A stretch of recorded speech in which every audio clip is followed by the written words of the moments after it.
प्रभु यीशु हम सबको आशीष देगा। प्रभु यीशु की शरण में जाने से जीवन को लक्ष्य मिल जाता। दोस्तों, यीशु मसीह के जीवन पर बहुत सारी फिल्में बनी हैं, जिनमें से एक ऐसी फिल्म है जिसको 400 करोड़ लोगों ने 800 करोड़ बार देखा है पूरे वर्ल्ड में। तो सोचिए इस फिल्म का क्या महत्व होगा लोगों के जीवन में। और इन मसीही फिल्मों का दिखाने का मकसद यही है कि बाइबल में लिखे वचनों को प्रसारित करना और यीशु मसीह के बारे में बताना कि कैसे यीशु मसीह परमेश्वर के वचनों का पालन करते हुए अपनी जान क्रूस पर कुर्बान कर दिया। लेकिन आज हम आपके लिए इंडियन क्रिश्चियन फिल्म लेकर आए हैं, जिनके मुख्य रोल में है जॉनी लीवर, उपासना सिंह, प्रेम चोपड़ा और बाकी अन्य कलाकार। तो चलिए बिना देर किए हुए आपको क्रिश्चियन फिल्म दिखाते हैं।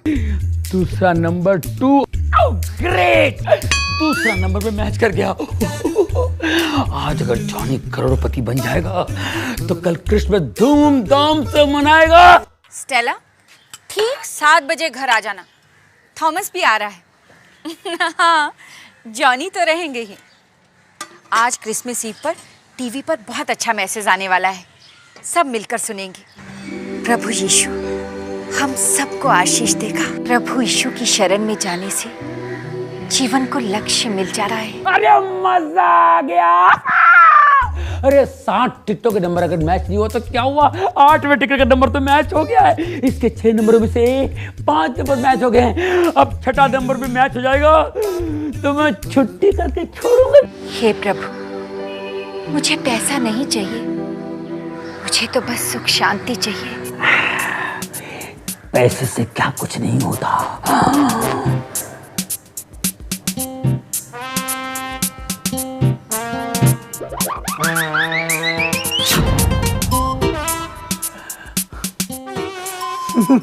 नहीं लगी, नहीं लगी, नहीं लगी, क्यों नहीं लगी?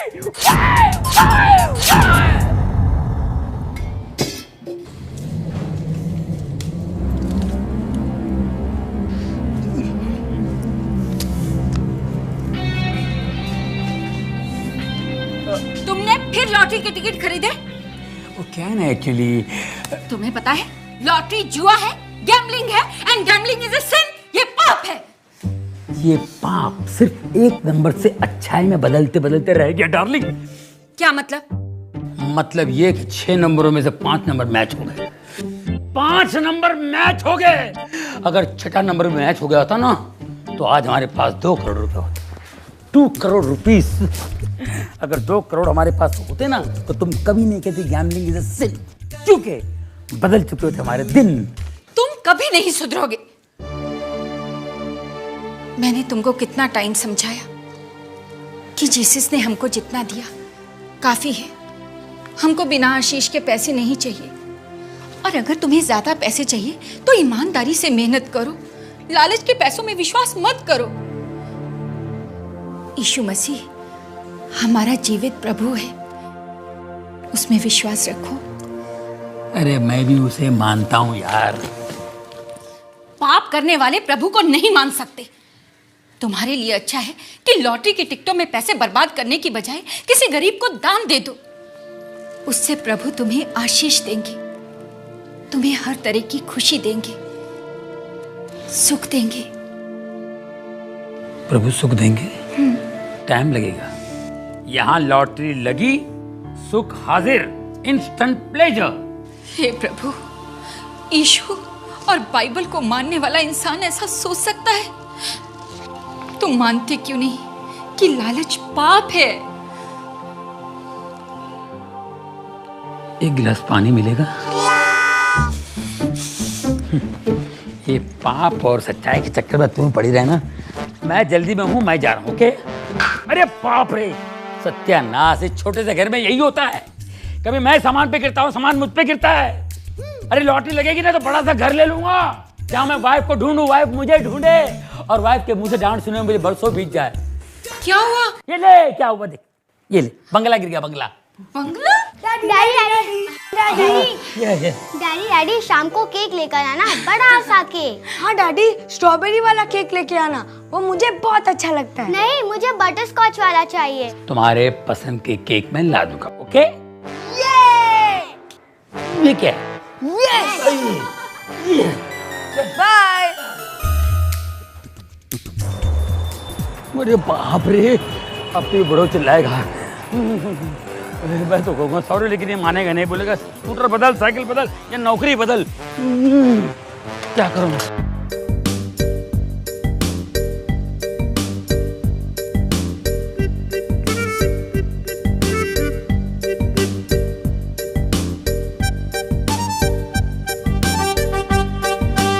बॉस मैं आ गया बॉस। जॉनी, तुम आज फिर लेट हो गए। बॉस मेरा स्कूटर खराब हो गया था, मैं किसी की साइकिल लेकर आ रहा हूँ। Nonsense, you are a nonsense guy. बातें बनाने से और ड्रीम्स देखने से लाइफ नहीं चलता।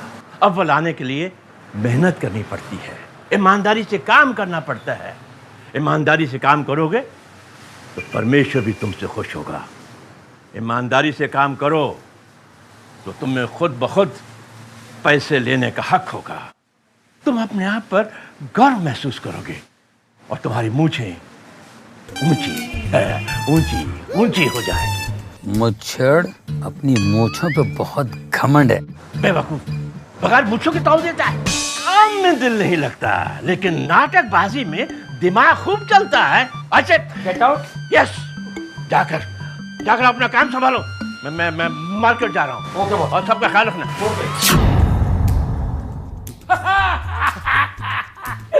वाह वाह, what a nice man, very nice man. अरे परमेश्वर करे ऐसा प्यारा बॉस हर एक को मिले। ऐसा क्यों? आज उन्होंने मुझसे बहुत प्यार किया। उन्होंने मुझसे कहा कि तुम अव्वल दर्जे के मेहनती इंसान हो। हमको तुम्हारे ऊपर प्राउड फील होता जी। अरे उनको भी है। और पता है उन्होंने मुझे एडवाइस भी दिया। वो दसो जी। बॉस ने मुझसे कहा कि दो चीज जिंदगी में कभी बदलना नहीं। वो शर्ट और पैंट। नहीं यार, स्कूटर और ये नौकरी। जॉनी भाई, आप तो ग्रेट हो। थैंक यू वेरी मच, आपने मुझे बता दिया, कंफर्म हो गया। मुझे तो पता ही नहीं था। Thank you. ओ भाई साहब, इस बार क्रिसमस में पार्टी नहीं देती तो बहुत बुरा होगा। अरे पार्टी मिलेगी, पार्टी मिलेगी। एक बार मेरी लॉटरी लग जाने दो। इनमें से एक तो लगेगी, फिर मेरी किस्मत जगेगी।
मॉर्निंग। Hello, good morning.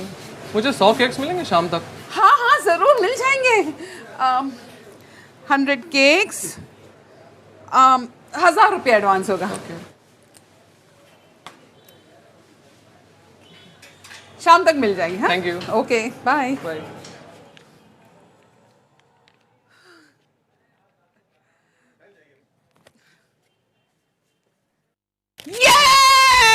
डिंग ding ding ding ding ding ding ding ding ding ding ding ding ding ding. अरे देखो, हमें क्रिसमस के लिए 100 केक के ऑर्डर मिले हैं और उस बंदे ने ना 1000 रुपए एडवांस भी दिया है। हाँ, और 100 केक बनेंगे कैसे? ओ जी, बल्ले बल्ले, ओ 75 केक तो अपने पास पहले से ही तैयार है। अच्छा ठीक है जॉनी, तुम है ना ओवन पे बैठना और टेम्परेचर कंट्रोल करना। और तुम दोनों चलो मैदा और शक्कर निकालते हैं। तैयारी करते हैं जी, बल्ले बल्ले। ओ बल्ले। ओके।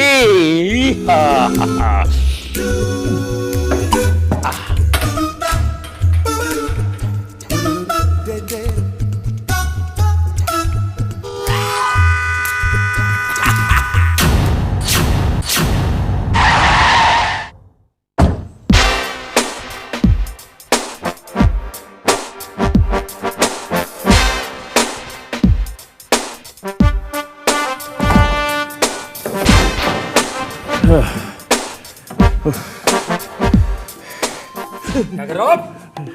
सर मैं काम कर रहा हूँ। तुम फिर लेट आए? सॉरी सर, वो मेरा स्कूटर खराब हो गया था। क्या स्कूटर बदलो या नौकरी बदलो, समझे? लेकिन बॉस, आई से get out. Get out. Yes, और सुनो कि जो ऊंची मूछें है ना, उसको नीचे करो, नीचे करो। जी मैं घर जाके ना काट दूंगा।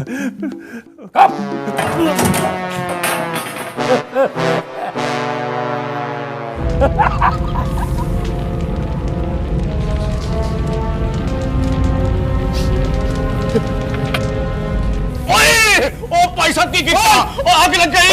ओए, ओ चल कितना। अरे माय गॉड, ये क्या हुआ? ओह जॉनी, तुमने सारे केक जला दिए। अब हम कस्टमर को क्या जवाब देंगे? ऐसा कभी नहीं हुआ। अरे आग बुझाओ।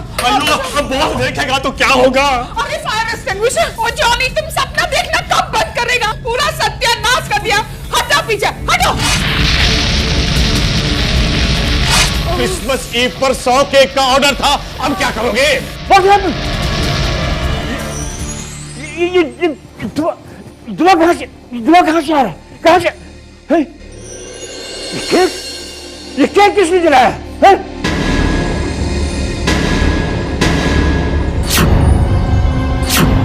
जॉनी, ये सारे केक तुमने जलाए हैं। सत्यानाश हो गया। You are simply disgusting, a man good for nothing. जाओ, get out from here. आज से तुम्हारी छुट्टी। तुम लोग मेरा मुंह क्या देख रहे हो? क्या अपना काम करो।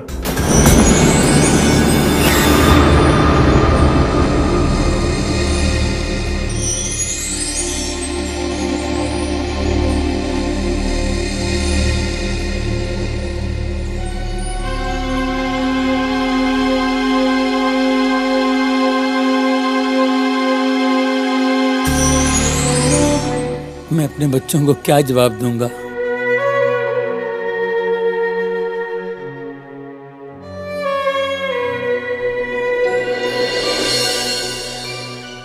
डैडी शाम को केक लेकर आना, बड़ा सा cake, please daddy please. Daddy मेरे लिए शाम को स्ट्रॉबेरी वाला केक लेके आना डैडी प्लीज, मुझे वो बहुत अच्छा लगता है।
मैसेज आता ही होगा।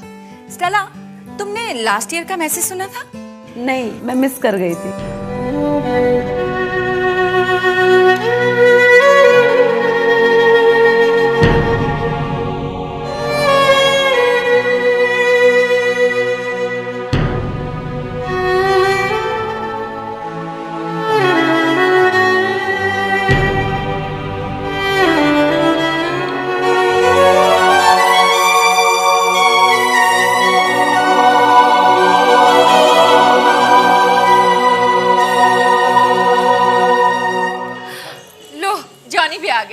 जॉनी आओ ना, मैसेज आने वाला है, मैं ऑन करती हूँ। क्रिसमस का संदेश क्या है? इसका सार 3 शब्दों में किया जा सकता है। जो 3 वस्तुएं हैं, पालना, क्रूस और मुकुट। जब हम पहले क्रिसमस का स्मरण करते हैं तो हमें याद आता है पालना। क्योंकि 2000 वर्ष पहले फिलिस्तीन की एक सर्द रात एक बालक जन्मा था। उसका जन्म स्थान एक गौशाला थी तथा उसका पालना और कुछ नहीं वरन चरनी थी। ये इसलिए कि मरियम और यूसुफ गरीब थे और बेतलहम की किसी भी छोटी से छोटी सराय में जगह नहीं थी। परंतु उसका जन्म साधारण नहीं था। बाइबल बताती है कि उस पहली क्रिसमस की रात में स्वर्गदूत ने बेतलहम के बाहर चरवाहों से कहा, मत डरो, देखो मैं तुम्हें बड़े आनंद का सुसमाचार सुना रहा हूं। यह सब लोगों के लिए होगा। लेकिन इसका अर्थ क्या है? 2000 साल पहले किसी बालक के जन्म लेने से हमारे संसार और जीवनों में आखिर क्या फर्क पड़ सकता है? हर युद्ध के दौरान छोटे बच्चे अपने घरों में रहते हैं जबकि उनके पिता युद्ध के लिए चले जाते हैं, और बहुत सी माताएं बच्चों के मन में पिता की याद ताजा रखने की पूरी कोशिश करती हैं। दूसरे विश्व युद्ध के दौरान एक मां अपने छोटे से बेटे को प्रतिदिन सोने के कमरे में ले जाकर उसे पिता की तस्वीर दिखाती थी जो युद्ध पर गए हुए थे। एक दिन बच्चा अपने पिता की तस्वीर को बड़ी चाह से देखता रहा। फिर वो अपनी मां से बोला, मां, कितना अच्छा होता यदि पिताजी इस तस्वीर के फ्रेम से बाहर निकल आते। सदियों से लोग आसमान की तरफ देखकर यह आस लगाए हैं कि उस स्वर्गीय फ्रेम में से परमेश्वर निकल कर आए, अपनी पहचान कराएं और हम में मिल जाएं। बाइबल बताती है कि परमेश्वर ने बेतलहम की उस साधारण सी गौशाला में ठीक ऐसा ही किया। प्रभु यीशु मसीह किसी साधारण बालक के समान नहीं थे। ये चाहे हमें अजीब और समझ से परे लगे, बाइबल के अनुसार कुंवारी मां से जन्मा ये बालक मनुष्य के रूप में परमेश्वर था। उसने जगत की सोच को बदल डाला। क्या आप चकित हैं कि परमेश्वर को जान पाना संभव है? हाँ, आप जान सकते हैं। पहले क्रिसमस के उस पालने के कारण जान सकते हैं। परमेश्वर ने मनुष्य रूप धारण किया प्रभु यीशु के रूप में। उन्होंने ऐसा क्यों किया? इसलिए कि वो हमसे प्रेम करते हैं और चाहते हैं कि हम उन्हें व्यक्तिगत रूप से जानें। इस क्रिसमस के समय आप उन्हें जान सकते हैं, उनकी ओर फिरकर विश्वास और भरोसे के साथ। परंतु हम क्रिसमस को अलग नहीं कर सकते उस क्रूस से जिस पर प्रभु यीशु मारे गए। प्रभु यीशु इस जगत के सबसे बड़े शिक्षक रहे हैं, परंतु उनके आने का प्राथमिक उद्देश्य परमेश्वर और मनुष्य का मेल कराना था। उनके जन्म की घोषणा करने वाले स्वर्गदूत ने कहा, वो अपने लोगों का उनके पापों से उद्धार करेगा। प्रभु यीशु स्वयं अपनी मृत्यु के विषय में कहते हैं, इस अंत के कारण मैंने जन्म लिया। इसके वर्षों बाद प्रेरित पौलुस ने लिखा, मसीह यीशु पापियों के उद्धार के लिए संसार में आए। जब आप समाचारों की सुर्खियां पढ़ते हैं या खबरों को सुनते हैं तो आप ये महसूस करते हैं कि मनुष्य जाति में कहीं कुछ गंभीर समस्या है। घृणा, वासना, लोभ, हिंसा, ईर्ष्या और भ्रष्टाचार हजारों रूप में रोज हमारे सामने प्रकट हो जाते हैं। मनुष्य एक विरोधाभास के समान है, जहां एक तरफ वो प्रदर्शित कर सकता है भलाई, प्रेम, कृपा और करुणा, वहीं दूसरी तरफ उसके हृदय और दिमाग में हर प्रकार का विद्रोह, दुष्टता और पाप भरा पड़ा है। आज के संसार की सबसे बड़ी समस्या राजनीतिक नहीं है, न ही सामाजिक और आर्थिक है। सबसे बड़ी समस्या है मनुष्य हृदय। बाइबल के अनुसार मनुष्य जाति बीमारी से पीड़ित है। इस बीमारी ने, जिसे बाइबल पाप कहती है, मनुष्य के जीवन और समाज के हर पहलू को प्रभावित किया है। इससे भी बढ़कर इसने हमें उस परमेश्वर से दूर कर दिया जिसने हमें सृजा और चाहा कि हम उसकी संगति में रहें। चाहे हम क्रूस की उस मृत्यु को पूरी तरह न समझ पाएं, परंतु ये परमेश्वर की इच्छा थी कि हम उसके पास वापस लौट आएं। मसीह द्वारा हमारे पापों की क्षमा संभव हो पाई। हमें हमारे पापों की क्षमा मिल सकती है तथा परमेश्वर से हमारा मेल हो सकता है केवल उस क्रूस के कारण। आप देख सकते हैं कि क्रूस और पुनरुत्थान मनुष्य की एकमात्र आशा है। ये महत्वपूर्ण घटना जो 2000 वर्ष पहले हुई थी। परमेश्वर हम सब से कह रहे हैं, मैं तुमसे प्रेम करता हूं, तुम्हें क्षमा करना चाहता हूं, तुम्हें पास लाना चाहता हूं, तुम्हें नया हृदय डालना चाहता हूं, तुम्हें शांति, आनंद और भविष्य की आशा देता हूं। यही क्रिसमस का शुभ संदेश है। क्रिसमस का संदेश पालने के साथ ही समाप्त नहीं होता, क्रूस के साथ भी नहीं होता। ये तब तक समाप्त नहीं होगा जब तक कि हम मुकुट को न देख लें। एक दिन मानव इतिहास का महिमामयी अंत होगा। बाइबल के अनुसार मसीह का दोबारा आगमन होगा परमेश्वर के राज्य को अंतिम और निर्णायक विजय दिलाने के लिए। हाँ, भविष्य के लिए आशा है, क्योंकि यीशु मसीह राजाओं के राजा और प्रभुओं के प्रभु की तरह आएंगे। न्यूयॉर्क में स्थित संयुक्त राष्ट्र की इमारत के ऊपर पत्थर की स्लेट पर एक पद अंकित है भविष्य के विषय में, बाइबल की यशाया पुस्तक में से, जो अभी तक पूरा नहीं हुआ। लिखा है, वो अपनी तलवारों को पीटकर हल्का फाल और अपने भाले को हंसिया बनाएंगे। फिर कोई देश दूसरे के विरुद्ध न तलवार उठाएगा और न लोग भविष्य में युद्ध की विद्या सीखेंगे। कितना सुखद विचार है। ये विचार युद्ध से थके हारे और हताश अनगिनत लोगों का स्वप्न और आशा है। इसे यशाया में पढ़कर आप जानेंगे कि इसमें उस समय का जिक्र है जब मसीह पूरी पृथ्वी पर राज करेगा। ये वो समय है जिसकी प्रार्थना यीशु ने अपने शिष्यों को सिखाई।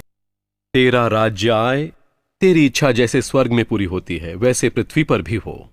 ये समय है समय का अंत, वो समय जब वो बेतलहम की चरनी में आए और कलवरी क्रूस पर मारे गए। एक बार फिर महिमा और सामर्थ के साथ आएंगे। इतिहास जैसा कि हम जानते हैं एक दिन समाप्त हो जाएगा, परंतु वो एक क्षण शानदार शुरुआत का भी होगा। प्रेरित पतरस ने लिखा है, वो जो बेतलहम में आया था फिर आएगा और उसके साथ एक नया आकाश और पृथ्वी होगी जिसमें धार्मिकता वास करेगी। ये सब कुछ और इससे भी कहीं बढ़कर है आशा और क्रिसमस की खुशी। मैं चाहता हूं कि आप मेरे साथ उस छोटी सी प्रार्थना को दोहराएं जो मैं करना चाहता हूं। हे प्रभु, मैंने पाप किया है, मैं माफी चाहता हूं। यीशु, मेरे पापों को माफ कर दो। मैं तेरे शरण में हूं। मैंने लालच करने का पाप किया। तू मेरे मन को अच्छे विचारों से भर दे। मेरे जीवन से अज्ञान के अंधकार को दूर करके ज्ञान का प्रकाश भर दे। मुझे माफ कर दे प्रभु। मेरा जीवन जले हुए केक की तरह है, जो ऊपर से दिखावे की क्रीम से ढका होने के कारण अच्छा दिखता है, पर अंदर से किसी काम का नहीं। प्रभु, क्या अब भी मेरे जीवन में आशा है? क्या उम्मीद है? प्रभु, प्रभु। थैंक यू प्रभु, आपने मेरी प्रार्थना सुनी और कबूल की। थैंक यू प्रभु, थैंक यू। Daddy, cake.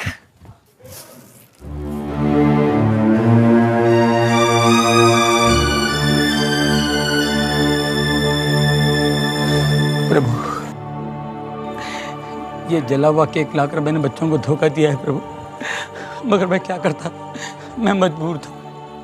मगर मैं अपने बच्चों की नजरों में गिरना नहीं चाहता हूँ प्रभु। मैं मानता हूँ मैंने अपने आप को बहुत धोखा दिया है, पर मैं बच्चों को धोखा देना नहीं चाहता हूँ प्रभु। मेरे गुनाह माफ कर दो, मेरे पाप क्षमा कर दो। Father God, please forgive my since. मुझे बचा लो प्रभु। क्या केक है पापा? वाह जॉनी, क्या केक लेके आया अपने बेकरी से। It's really wonderful. खाओ थॉमस।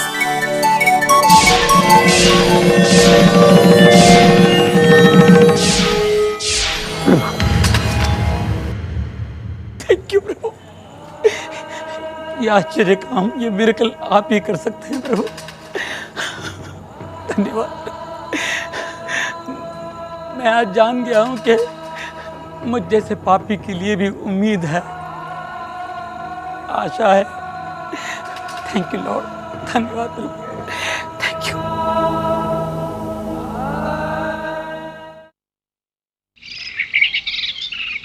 Happy Christmas boss.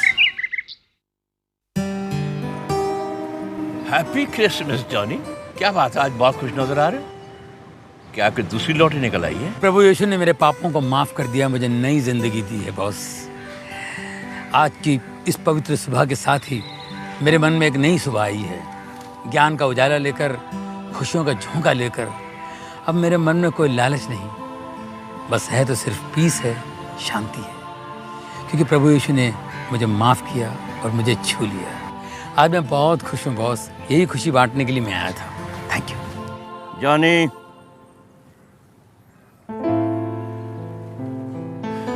जब मन में सवेरा आता है जीवन में भी सवेरा आता है। अगर उस यीशु ने तुझे माफ कर दिया है तो मैं भी तुझे माफ कर सकता हूं। After all I am also his follower.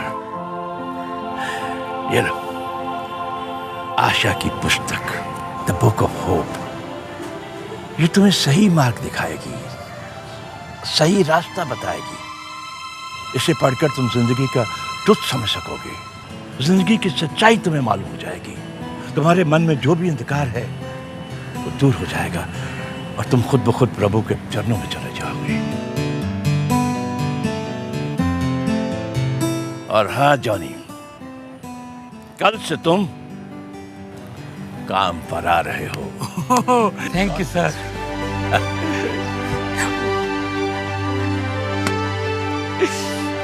Yeah! Praise the Lord!